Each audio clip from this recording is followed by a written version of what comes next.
अस्सलाम वालेकुम नाज़रीन, मैं हूं हकीम ज़ा शाहिद। वेलकम करता हूं आपको अपने चैनल पर। उम्मीद करता हूं आप लोग खैरियत से होंगे। एक बार फिर एक नई वीडियो के साथ और एक नए नुस्खे के साथ आपकी खिदमत में हाजिर हूं।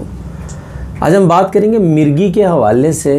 अगर किसी को मिर्गी का दौरा पड़ जाता है और आप फ़ौरी तौर पर उसको कैसे होश में ला सकते हैं, क्योंकि बेहोशी का एक दौरा हो जाता है जिसमें झटके लगना शुरू हो जाते हैं, ज़ुबान कट जाती है। इस हवाले से पहले मेरी वीडियो मौजूद है, लेकिन आज जो मैं आपको नुस्खा बताने लगा हूँ, जिन घरों के अंदर मिर्गी के मरीज़ मौजूद होते हैं उनको ये नुस्खा ज़रूर बना के घर रखना चाहिए।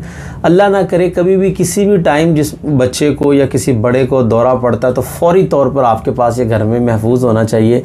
आप लोगों ने सिर्फ इसको सूंघाना है और आप देखेंगे कि इंशाल्लाह अल्लाह के हुक्म से मरीज़ फ़ौरन होश में आ जाएगा और उसका जो मिर्गी का दौरा उसको पड़ रहा होगा वो फ़ौरन टूट जाएगा।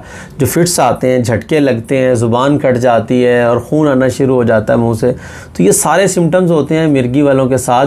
तो इंशाल्लाह इसके इस्तेमाल से फ़ौरी तौर पे होश में आ जाएगा। अब क्या नुस्खा है, क्या बना के आपने रखना है, तो आपको बताएंगे आज का नुस्खा। लेकिन उससे पहले अगर अभी तक आप लोगों ने हमारे चैनल को सब्सक्राइब नहीं किया, सब्सक्राइब ज़रूर कीजिए, साथ लगे बेल आइकन को ज़रूर प्रेस कीजिए ताकि हमारी लेटेस्ट वीडियोज़ आपको मिलती रहें। तो आपको बताएंगे आज का नुस्खा कि आपने क्या लेना है। सिंपल दो चीज़ें आप लोगों को चाहिए होंगी। एक तो आपको चाहिए होगा पोस्त रीठा। रीठे के बारे में आप लोग जानते होंगे, जो ख़वातीन भी अक्सर यूज़ करती हैं। आंवला, रीठा, सिकाकाई, बड़ा नाम सुना होगा आप लोगों ने, सोप स्टोन भी कहते हैं। तो रीठा आप लोगों ने ले लेना। इसकी पोस्त, इसका जो छिलका होता है ना, इसका जो अंदर से बीज होगा वो आपने ज़ाया कर देना। आपने इसकी पोस्त लेनी है, जो ऊपर छिलका है, 20 ग्राम। अच्छा, दूसरे नंबर पर आपने लेना है रोगने कद्दू। जो कद्दू होते हैं जो हम घरों में पकाते भी हैं, इनके बीज से ऑयल निकलता है जिसको रोगन कद्दू कहा जाता है, तो वो आपने ले लेना है 30 ग्राम। ये दो चीज़ें सिंपल आपको चाहिए होंगी। अब आपने करना ये है कि रीठे की जो पोस्ट है ना उसको आपने ग्राइंड कर लेना है। किसी तेज़ मतलब जो चक्कर वाला ग्राइंडर होता है ना, उसमें आप डाल के इसको पीसेंगे तो ये ग्राइंड हो जाता है। अगर कूटेंगे तो ग्राइंड नहीं होगा, ये पीसेगा नहीं, बल्कि ये एक मतलब लई की शक्ल आ जाएगी, थिकनेस आ जाएगी, इसके अंदर पाउडर नहीं बन पाएगा।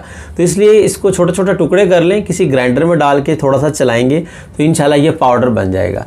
अच्छा, एक आपको जार चाहिए होगा या बोतल चाहिए होगी आप लोगों को, जो एयर टाइट होना चाहिए, जिसमें हवा ना दाखिल हो।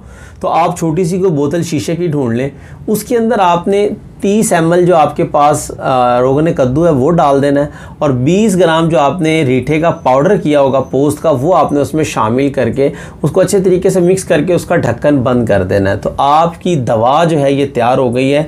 आप देखिए, जब भी मिर्गी का दौरा पड़ा है आपने बोतल उठानी है, ढक्कन खोलना है और मरीज़ की नाक के साथ लगा देनी है। जस्ट 3 मिनट 5 मिनट के अंदर अंदर इंशाल्लाह, बल्कि शायद इससे भी पहले आपका मरीज़ होश में आ जाएगा और उसका जो दौरा उसको पड़ रहा होगा वो फ़ौरी तौर पर बंद हो जाएगा। तो बहुत मुजर्रब है। जिन घरों में ये मरीज़ हैं उनके लिए ज़रूर बना के रखें ताकि फ़ौरी तौर पर उन्हें होश में लाया जा सके।